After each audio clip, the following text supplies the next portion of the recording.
বিসমিল্লাহির রহমানির রহিম। আসসালামু আলাইকুম প্রিয় ভিউয়ার্স, আশা করি মহান আল্লাহর রহমতে যে যেখানে আছেন ভালো আছেন, সুস্থ আছেন। সবার সুস্থতা কামনা করে আরও একটি বশীকরণ পাওয়ারফুল ভিডিও নিয়ে আসছি। সবার কাছে অনুরোধ থাকবে ভিডিও শুরু থেকে শেষ পর্যন্ত দেখবেন, কথাগুলো শুনবেন, আপনাদের অনেক ফায়দা এবং কাজে আসবে। আজকের টপিকটা হলো স্বামীকে বাধ্য করা। শুধু স্বামীর পর্যায়ে এই বশীকরণটা শুধু স্বামীকে বাধ্য করার জন্য। যে কোনো বোনেরা, স্ত্রীরা তার স্বামীকে সারা জীবনের জন্য বাধ্য করে রাখতে পারবে এমন একটি প্রক্রিয়া বলবো। সবার কাছে অনুরোধ থাকবে ভিডিও শুরু থেকে শেষ পর্যন্ত কথাগুলো শুনবেন, তারপর আপনি এই ক্রিয়াটা করবেন। ইনশাল্লাহ আপনি 100% সাকসেস হতে পারবেন। এটা স্বয়ং পরীক্ষিত একটি জিনিস, এটা গুরুবিদ্যা পরীক্ষিত একটি প্রক্রিয়া। এই প্রক্রিয়ার মাধ্যমে আপনার স্বামীকে আপনি সারা জীবনের জন্য গোলাম বানিয়ে রাখতে পারবেন। তাই ভিডিওটি অনেক গুরুত্বপূর্ণ হবে। সবার কাছে অনুরোধ শুরু থেকে শেষ পর্যন্ত কথাগুলো শুনবেন, তারপর অবশ্যই লাইক, কমেন্ট, সাবস্ক্রাইব না করলেও অবশ্যই জিনিসটি নিয়ে রাখবেন, কাজে আসবে। আজকের এই স্বামীকে বাধ্য করার এই নকশা এবং মন্ত্র ভিডিওর শেষে অবশ্যই পেয়ে যাবেন।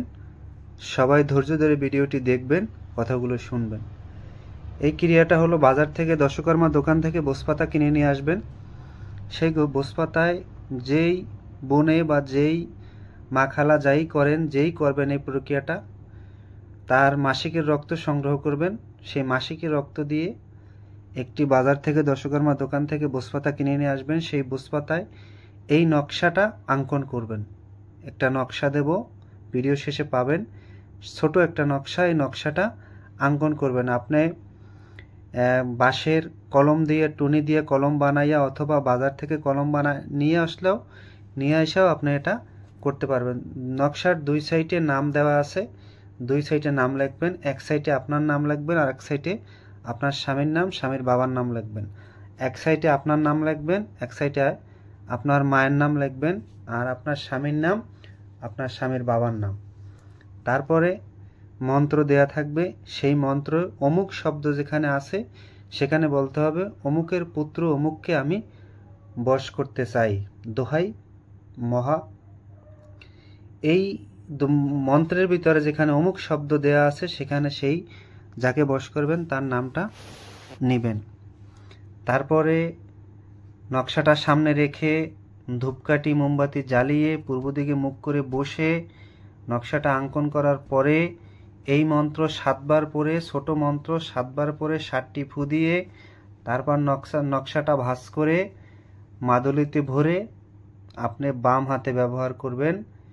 ওই পুরুষ সারা জীবনের জন্য আপনার কাছে নত হয়ে থাকবে। আপনার কাছে যখনই আসবে আপনাকে উচ্চ স্বরে কথা বলতে পারবে না, নিঃসন্দেহে, এতে কোনো সন্দেহ নাই। আমি বোনেদের বলছি, এই ক্রিয়া যদি করেন আপনার স্বামীর সাথে সারা জীবন সুখী সংসারে কাটাতে পারবেন ইনশাআল্লাহ। এটা সম্পূর্ণ পরীক্ষিত। আমি নিয়মটা আবার বলছি, মাসিকের রক্ত সংগ্রহ করবেন, ন্যাকড়ায় যে রক্তটা, এটা সংগ্রহ করে যে মাধ্যমে হোক বসপাতায় ছোট একটি নকশা, একদম ছোট একটি নকশা আপনি খুব সহজেই অঙ্কন করতে পারবেন। অঙ্কন করে নকশাটা, ওই কাগজটা, বসপাতাটা সামনে রেখে নিচের যে মন্ত্রটা দেব, স্বয়ং সিদ্ধি মন্ত্র, সেই মন্ত্রটা 7 বার পরে 7টি ফু দিবেন। তারপরে ভাঁজ করে মাদুলিতে ভরে বাম হাতে ব্যবহার করবেন। ওই পুরুষ সারা জীবনের জন্য আপনার কাছে নত হয়ে থাকবে। কখনো আপনাকে গায়ে হাত দেওয়া, খারাপ কথা কখনো বলতে পারবে না। নিঃসন্দেহে, কোনো সন্দেহ রাখবেন না, নিঃসন্দেহে পারবে না ইনশাআল্লাহ। এই ক্রিয়া যদি করতে পারেন সারা জীবন আপনার ওই স্বামীর কাছে সংসার করতে পারবেন। কোনো ধরনের ঝামেলা, কোনো সংসারে অশান্তি হবে না। অবশ্যই ধূপকাঠি মোমবাতি জ্বালাই নেবেন। ঘিয়ের প্রদীপ জ্বালালে খুব ভালো হয়। ডান সাইডে আগরবাতি আর বাম সাইডে মোমবাতি, এটা যেন মনে রাখবেন। যেহেতু বোনেরা করবেন, আর পূর্ব দিকে মুখ করে আসন পেতে বসে এটা করবেন। যে কোনো শনি মঙ্গলবার করলে ইনশাল্লাহ আপনি ফায়দা পাবেন। আর অবশ্যই বাজারে দশকর্মার দোকান থেকে ভোজপাতা কিনে নিয়ে আসবেন।